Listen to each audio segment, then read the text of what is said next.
Hello there, welcome to my review of the Planet X EC-130 disc.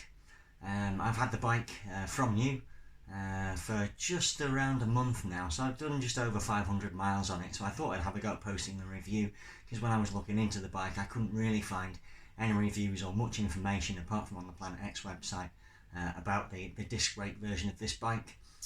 As a bit of a background to me as a rider, I tend to ride between anywhere between 6,500 and 8,000 miles a year.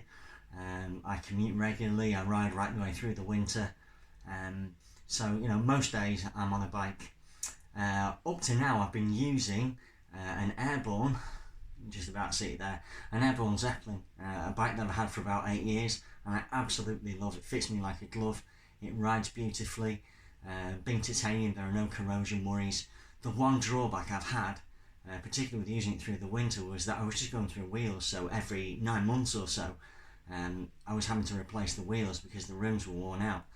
And when I came to sort of top that up over the time I'd had the bike, I stopped counting the cost once I hit about £1,000. I did try and convert it to disc, but that wasn't successful. So I began to think that if I want to go disc brake, just to save on the wheels, I'd have to go for a disc brake bike. So I began looking around, and it was hard to see past the Planet X EC-130 disc. Originally I was going to buy the frame and then I was going to transfer things over, but I managed to get a fantastic deal from Planet X, and so I went for the full bike. And so this one's fitted out with SRAM Force hydraulic group set as well, so it's pretty much everything that I wanted, and there's not much on it that I would upgrade. So when I first got hold of the bike, things that I've changed, the handlebars were fairly standard, so I put some Eastern EC-130E deep drop 44 handlebars on, because that's really what I'm used to and I find that the most comfortable. I've got a 110 stem on there, and that's got a negative 17-degree angle on it, so it keeps the front end quite low. I've changed out the saddle for a Specialized Roman Evo as well. But the thing that I was really pleased with was I took the tyres off, and I've managed to get Vittoria Rubino Pro Endurance 28mm tyres fitted to the bike. And as you can see, I've also got Raceblade XL mudguards, because the intention really is to use this bike year round rather than swap between a winter bike and a summer bike, which is what I have been doing. So I was really pleased, because I think on the Planet X site they list it as taking 25mm tyres. But as you can see, I've got 28s on it, so I was really pleased with that. And the other perhaps bit of useful information, I was thinking about the sizing. I'm 5'10" with a 32-inch inside leg, so I'm normally around about a medium in most frame sizes and Specialized and such like. But looking at the geometry, it was quite difficult to work out. I got in touch with Planet X, and I messaged Dave, and he said that the frame does come up quite big, but he reckoned I'll probably be a medium, but I could probably get the small medium if I wanted to ride more seat post out. So the bike, as you can see it now, is set up for me. The seat post is right down on the minimum setting, so I'm happy with it set up as it is for me at 5'10". Given the choice again, I would probably go for the small medium. So hopefully that would help somebody if you're wondering about sizing. In terms of the ride, I'm absolutely chuffed to bits with it. It's stiff, but it doesn't absolutely shake to bits. It's reasonably quick on the flat. When you put the hammer down, you really feel like all the power you're putting into the pedals is going into making the bike go forwards.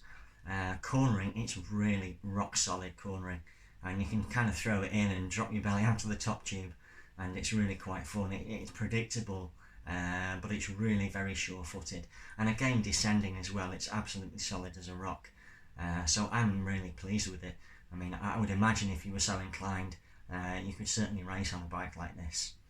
In terms of the performance, the disc brake performance, well, I know that's not so much to do with the frame, but it is what I've read. It's the first disc brake road bike I've ever had, and again, the performance wasn't the reason I got it. It's the fact that hopefully I'm not going to go through wheels on this bike like I have been doing on the previous one. I mean, really, there's not an awful lot more to say about it. I think what I've noticed training-wise is on similar loops that I use for training at pretty much the same power. This bike's coming out just over a mile an hour quicker than the titanium bike I was riding previously, so that probably helps, but bear in mind the titanium bike is really quite an old one. So I will perhaps post further reviews the more time that I spend with it, but hopefully it'll be of use to somebody either in sizing or if you're going to make that decision. It's an awful lot of bike for the money. It does seem to be one of the cheapest disc brake road bikes or road bike frame sets that are around at the minute, but I have to say that the performance of mine so far, I'm absolutely thrilled to bits, and it is an absolute bargain. Planet X were brilliant. Their customer service was really good in sorting out the orders. They answered all my emails pretty much straight away, so I've been absolutely delighted with that. So yeah, hopefully going forward it'll be more of the same, and I think in the summer I'll possibly look to invest in a deeper carbon wheel set, perhaps to make it a little bit more aero, but we'll see. But I'm absolutely delighted with the way the bike works at the minute. Okay, well thanks for watching, and hope to see you again soon.